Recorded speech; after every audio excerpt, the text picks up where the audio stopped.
Well, howdy folks, this is Lugnut, checking in at the beginning of a new model build. As you can see, sprawled out on the table, I have a Ford Thunderbird stock car getting ready to go together. I went ahead and painted this last Saturday with Dad over at his house. I'm now building for the first time on my coffee table here at the apartment where Mrs. Lugnut and I live. This will be my first out of the house model building experience, and what better way to kick it off than with an old familiar stock car. This, however, is slightly different than the Battle of the Beans cars that Dad and I built. Those were monogram kits of 91, 92 Thunderbirds. This is an AMT, which I've not built an AMT stock car yet, so this will be interesting to see how this goes. You can see it's advertised here as the Maxwell House car, which obviously we are not building since we already have the Maxwell House car in the collection. I'm quite proud of how that one turned out. No need to build another one. This came in my 3-pack that I have from AMT ERTL. That is, it had the Ford, the Chevrolet Lumina, and the Pontiac Grand Prix. In that box's case, it was the Maxwell House car, which is here, the Kodak Film Chevy Lumina, and the STP Pontiac, which was piloted by Richard Petty. So for this one, I've got a very special decal set that I bought at, I believe, Pam's Con or Jack's Con, one of the two. I've got a special decal set waiting for this body. It is at the house. Tonight is Friday night. I'm going to put together what I can here. Tomorrow, I've just massaged this body down a little bit, so Saturday, which is tomorrow, I'm going to go back to the house, meet back up with Dad, so you'll see him later on in the video.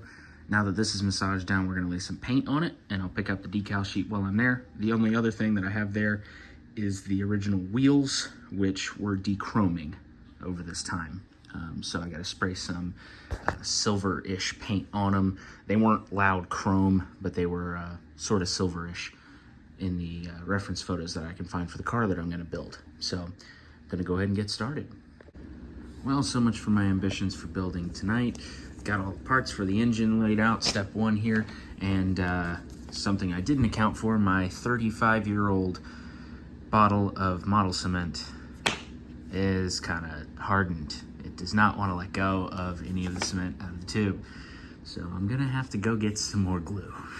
But, oh well. This came out of a 2-pack of a Dale Earnhardt car and a Michael Waltrip car monogram kit that was one of those all-included boxes where you had 2 complete kits, paint, glue, and everything. That's what that came out of. It was the only tube of glue that I owned, and I didn't really feel like stealing one from Dad, so I said, you know what, I'll just use this one. It's 35 years old. It should be great glue. Yeah, it's so great it glued to itself. Oh well. All right, well, we are back. It's been about a week, but I bought some brand new glue. Now got it. The body is still over at the house in Jethro's garage. I got really sick over the last weekend, and he ended up painting it for me, and he's gonna do some wet sanding on it. We got the top of the intake manifold painted, because I managed to somehow accidentally paint the bottom of it, not the top of it. So the top's now painted, ready to go on the otherwise assembled engine. I gotta put the intake manifold on, and the carburetor, the air cleaner, and then the engine's done.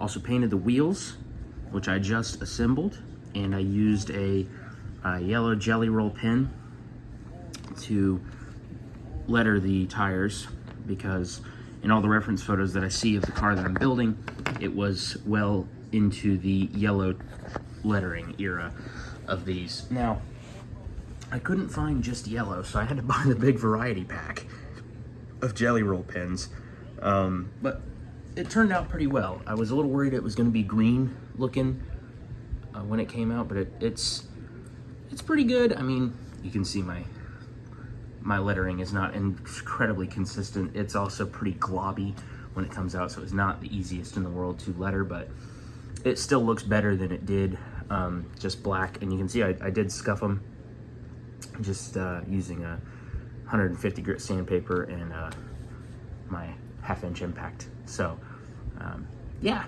well, no, it's a 3/8 impact. 1/2 inch should be a little overkill. Anyway, the rest of it's painted. It's all laid out. It's time to start building. All right, got the exhaust put together. You got two of the pipes, the inside two and then the outside two are separate pieces, and you have to mate them together. So I got those together. Here's the rest of the engine.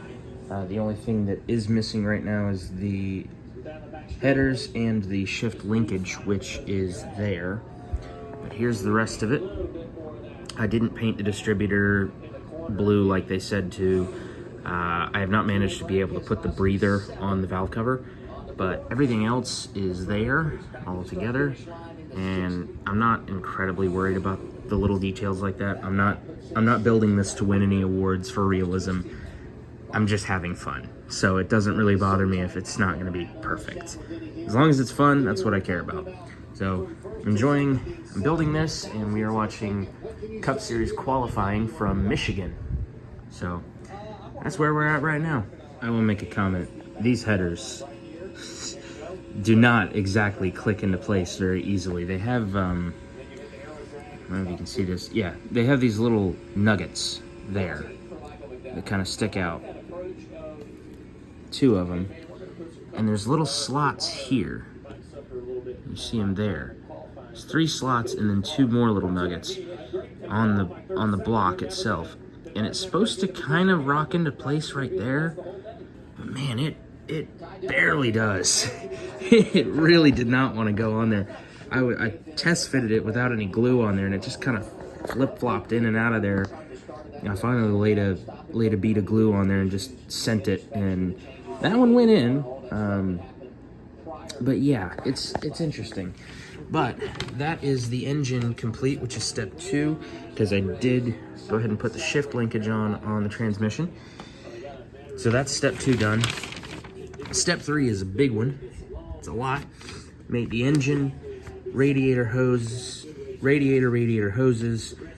shift lever, fire extinguisher, firewall, pedals, seat, fuel cell, transmission mount, all of that.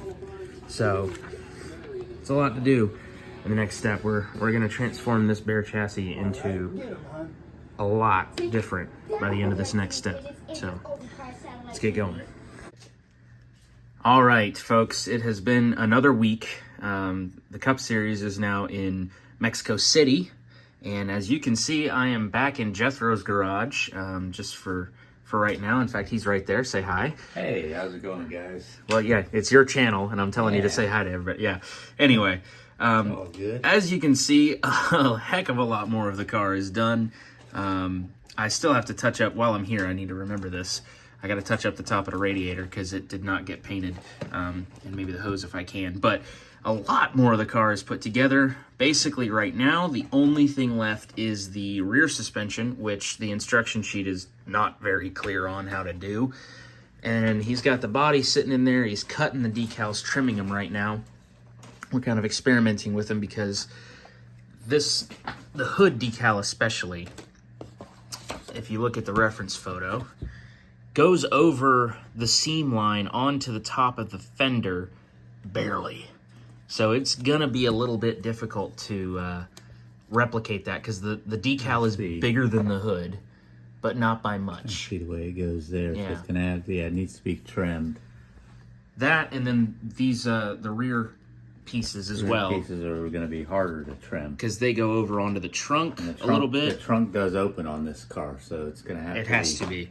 Yeah, they go over onto the trunk a little bit, and then a little bit onto the back window, onto the C-post. It's a lot of trimming that's going to need to be done with this thing, but it's all right. We'll figure it out. Like I said, next step and final step of assembly, as it were, is to get the rear suspension done, and then we work on decaling the body after it's mated to the car, and then we've got a completed Lake Speed Ford Thunderbird. So let's get to it. Okay, the first decal is in the water, and it's where the instructions say to wet the surface of the vehicle as well. So we're going for the hood decal first, and then there's little tiny snippets there under Jethro's arm that he had to cut off that are gonna sit on the fenders to kind of complete this decal.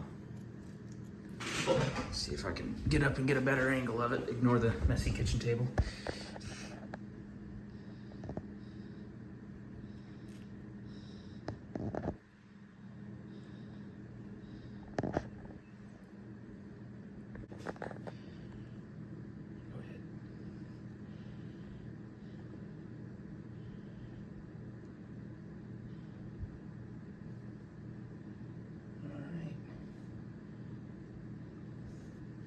Starting. See if it'll smooth out a little bit.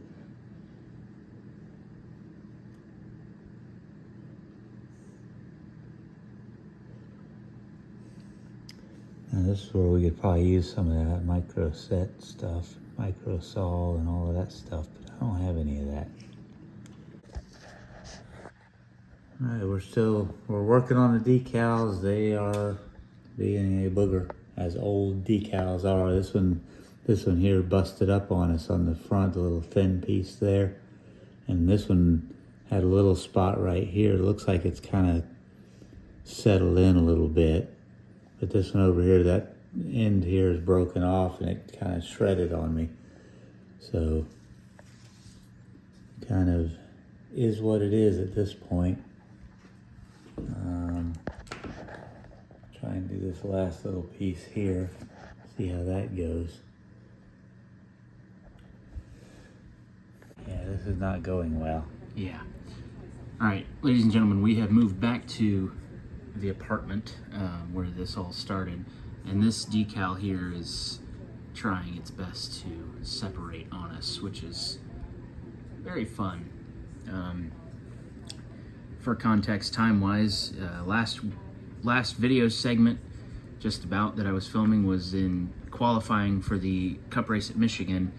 Qualifying for the Cup race at Mexico City just wrapped up, and now we're watching the 24 Hours of Le Mans for an hour until the Busch race at Mexico starts.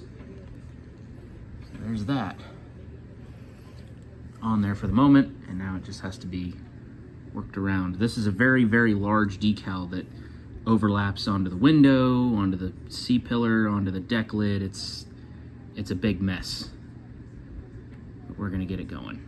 Well, unfortunately, by the time they come out of the bowl, these decals are already separating. You can see that one quite a bit. In the bowl, it's already ripped in half. The other one on the other side is quite boogered in a couple areas, but it's on. So we're gonna roll with it. Most of the rear suspension's together here. My drive shaft has gone missing, so we're gonna have to make one, which is just gonna have to be what it's gonna be. It may not look the prettiest, but I'm not putting a mirror under this thing, so you're not gonna see the bottom side of it anyway. I'm gonna get the rest of the rear suspension together after that. This is not good, man. I got the brake assemblies here, wheels. This is not good. Nope, it's being a bear, but we're gonna make it work as best we can. So, next update coming very shortly. All right, I'm gonna call it a miracle. This thing somehow, you can see it right now before it's settled down. There's quite a few crackles in it, but it's together enough that I think it's gonna settle that from a distance, it's gonna be a great 5-footer. We lost our windshield. Oh, dear goodness. Whatever that is. That is a thing off of deodorant. That's irrelevant. Yeah, but the windshield will have to be re-glued in. But well, I dropped the car at one point. So yeah, that it's didn't help it. Yeah, but yeah, like you said, from what it started with, that's gonna look pretty good from a few feet away. Like you'll see it on a table. So Yeah, that's all right. The decal came off of the paper in about 8 pieces. Yeah, somehow we managed to. I kind of just played with. He handed it to me. He's like, "Here, I'm gonna screw it up, so you do it." And so I just kind of slowly pushed and pulled around until I got it to line up pretty much about where it needs to be. So there's that, and then there's this little piece here that's gonna be like that on the top of the deck lid. Extra bit to close that up, and then there's a Food City decal that goes on the deck lid as well. So we're getting there. All right, it's been several days since the last check-in. That was on Saturday. It's now Wednesday night, and pretty much every decal was like that. It was splintering apart. making a mess. Only a couple of them came off in one piece. Most of them came off in at least 8 or 9 pieces. There were some that were in about 8 or 9 million, it seemed, right out of the box. So very difficult to get together. But the car's done. So I'm going to turn the camera around and just let you guys see it as the final product. But yeah, the decals don't look very great anymore, unfortunately. But let's get to looking at it. And there it is. Showing you the driver's side because it looks the best of the two. Despite the fact that the name, which I had on there straight, apparently got nudged during the final assembly process, and now it's crooked forever. I just tried to wet it down and move it a little bit, and it isn't. So here's the car, body mated to it and everything. I got the windshield glued back in, and then as I was putting the body on the car, I glued the windshield in after that. It wasn't sitting on there correctly, so I nudged it a little bit further, and then the back window and the deck lid flew off. So I had to re-glue the deck lid on there, the trunk, or the window on there. The deck lid's supposed to open. I glued that sucker shut because it's not cooperating. And as you can see, the window's not sitting right because the decal's separated now, and there's still a lot of orange peeling, just pieces coming apart. These decals disintegrated as best they could. You can see the number. This whole back section here, it was a separate piece. I had to line it up as best I could. The bottom part just fell apart completely. This contingency stayed together, that contingency stayed together. That's about it. I didn't really have much luck with any of the other ones, other than the Goodyear decals, but that's because they're only one piece. Even this one, that's supposed to be one decal, and Lake came off in one piece and Speed came off in another. Just the way it is. I had to rob a chrome spoiler from a monogram kit to put on this AMT kit because there isn't really a convincing chrome paint that I've gotten yet that looks like this. And it doesn't really fit on there. But you can see we got all the decals back here. They look close enough. This one's the worst of them. This number, that was in about a billion pieces, and you can see this contingency decal set just fell apart. I mean, it's bad. This thing did not turn out well with the decals, and even the Thunderbird decal doesn't quite fit on there right. It just looks a little odd. Plus, the other thing that I don't understand is the stance for the tires just poke out like an open wheel modified in the front. It's not sitting great on there. It's really, the monogram kit is harder to build, but it is a better kit, I will say, than the AMT kit. So I'm a little bummed that it didn't turn out to look as good as I thought it should, because that Maxwell House car that I built when Dad and I did the Battle of the Beans, that's a good looking race car. It turned out really well. This one looks rough, but got some ideas of how we might save this one for a bit more of a set piece. It's not really going to be a display piece by any means. I was hoping to take it to PamsCon this weekend, but that's not going to happen. Not with it in this condition like it is. This is not going to leave the house as it is right now. Maybe one day if I get the diorama idea done that I think would work for it. But anyway, that's the final on the 1992-ish Lake Speed Purex detergent car. Yeah, unfortunate circumstance with the decal sheet, but even if the decal sheet didn't do this, I still would not really be all that happy with how these front wheels fit on there. A little funky looking, but that's it. Anybody that's going to PamsCon 2025 this upcoming weekend, I will be there, myself and Mrs. Lugnut. We're gonna take the day to be down there. We look forward to seeing you guys. But that is all for the Lake Speed car. I've taken up way more time than my dad ever does, so I'll just go ahead and zip it for now. So this is Lugnut, over and out.